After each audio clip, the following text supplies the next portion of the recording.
আল্লাহ রাসূল বলেছে, আমি যখন মেরাজের রাতে জান্নাতে গিয়েছিলাম, জান্নাতের গেটে বড় করে লেখা আছে, গেটের মধ্যে লেখা আছে, কেউ যদি দান করে তার জন্য 10 গুণ সওয়াব, আর কেউ যদি কাউকে ঋণ দেয় তার জন্য 17 গুণ সওয়াব। আমি জিবরাইল আলাইহিস সালামকে জিজ্ঞেস করলাম, ঋণ দিলে বেশি কেন? দান করলে তো তার টাকাটা পাচ্ছে না, ঋণ দিলে বেশি কেন? জিবরাইল আলাইহিস সালাম বলেছিলেন যে কেউ যদি কাউকে দান করে, ধরুন কেউ একটা বিপদে পড়ছে, আপনি তাকে দান করলেন, দান করার মাধ্যমে তাকে উপকার করলেন, ঠিক আছে, কিন্তু তার সম্মান বোধটা নষ্ট হয়ে গিয়ে। কিন্তু আপনি যখন তাকে কর্জে হাসানা দিলেন, তাকে সুদ ভিত্তি ঋণ দিলেন, ঋণ দেওয়ার মাধ্যমে আপনি কি করলেন? তার সম্মানটুকু রক্ষা করলেন এবং তাকে বিপদ থেকেও রক্ষা করলেন।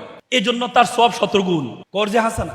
অথচ আমরা সুদ, এটাকে হারাম করা হয়েছে। বলে যে সুদের 69টা গুনাহ আছে, তার সর্বশেষ সর্বনিম্ন গুনাহ হচ্ছে মায়ের সাথে, নিজের মায়ের সাথে জেনা করা। নাউজুবিল্লাহ। সে সুদ আমাদের রন্দে রন্দে, সেজন্য আমাদের কর্জে হাসানাকে আমাদের সামনে নিয়ে আসা দরকার। আল্লাহ রাসূল অর্থনীতিবিদ, অর্থনীতি চমৎকার দিয়েছেন। তিনি বলছেন, তোমরা কর্জে হাসানা দাও, তাহলে 17 গুণ সওয়াব তুমি পাবা, 17 গুণ সওয়াব তুমি পাবা। অর্থনীতিবিদ হিসেবে রাসূল সেরা ছিলেন। অর্থনীতি এবং বিভিন্ন ধর্মের দিকে যদি তাকান আপনি, অন্যের ধর্মের সহনশীলতার বিষয়ে রাসূল কি বলেছেন?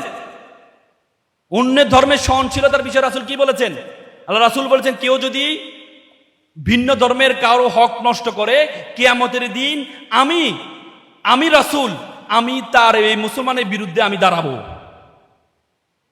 কেউ যদি অন্যায়ভাবে কোনো অমুসলিমকে হত্যা করে, কেউ যদি অন্যায়ভাবে অমুসলিমকে হত্যা করে, তাহলে তার জন্য জাহান্নামের জন্য যথেষ্ট, যাওয়ার জন্য যথেষ্ট হয়ে যাবে। এবং আল্লাহ রাসূল ইবাদত করছিলেন, নামাজ দাঁড়াচ্ছিলেন, এমন সময় কয়েকজন অমুসলিম ছিল। তখন সাহাবারা বলে, ইয়া রাসূলুল্লাহ, আমরা কি নামাজ শুরু করবো? এখানে কয়েকজন অমুসলিম আছে। আল্লাহ রাসূল বলছে, অমুসলিম থাকলে কোথাও নাফাক হয় না, অমুসলিম থাকলে এটা কোথাও নাফাক হয় না, সুতরাং আমরা নামাজে দাঁড়াই। আল্লাহ রাসূল একজন সহকারী ছিলেন, অমুসলিম ছিলেন, যে লা ইকরাহা ফিদ্দিন, দিনের ব্যাপারে বাড়াবাড়ি করো না বলেছে। আল্লাহ রাসূল কখনো দিনের ব্যাপারে বাড়াবাড়ি করেনি। ইসলাম কখনো দিনের ব্যাপারে বাড়াবাড়ি পছন্দ করেন না। আল্লাহ রাসূল একজন সহকারী ছিলেন, অমুসলিম, সে অসুস্থ হয়ে গেছেন। আল্লাহ রাসূল তাকে দেখতে গিয়েছিলেন মৃত্যুর শয্যায়। আল্লাহ রাসূল তাকে আস্তে আস্তে কানে কানে বলল যে, তুমি তো এখন, তোমার তো মৃত্যুর শয্যায়, তুমি পারলে ইসলামটা গ্রহণ করে নিতে পারো। ছেলেটা তার বাবার দিকে হা করে তাকিয়ে আছে। তখন তার বাবা বলল, মুহাম্মদ যেটা বলেছে সেটাই করো। তখন সেই ইসলাম ধর্ম গ্রহণ করে এবং মৃত্যুবরণ করে। তার মানে এখান থেকে শিক্ষা কি? আল্লাহ রাসূল তার সহকারীকে বাধ্য করেন নাই যে তুমি ইসলাম ধর্ম গ্রহণ করো, কখনো বাধ্য করেন নাই।